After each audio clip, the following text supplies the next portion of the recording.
નવી હગઈ થઈ હોય ત્યારે કેવું મસ્ત ગાર્ડન છે. હા એકદમ તારા જેવું જ લાગે છે. તમે જોઈને આવજો તમને ઠેસ ન વાગે. હા તું ધ્યાન રાખજો હો તારું. જો અમે ઓલા છોકરો ને છોકરી હંતાઈને બેઠા ને આપણે હવે પેલા એવી રીતે મળતા હતા કા.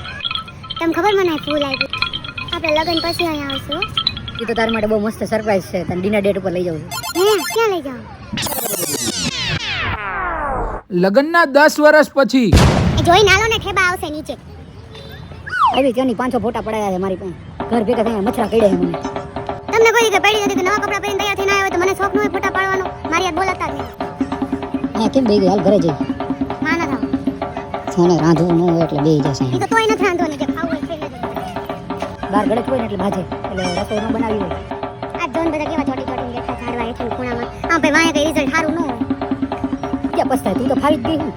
એ તો તમને લાગે બાકી તમારે જેવું દઈશું કોઈ નથી મળ્યું. હાય, હાય, હાય.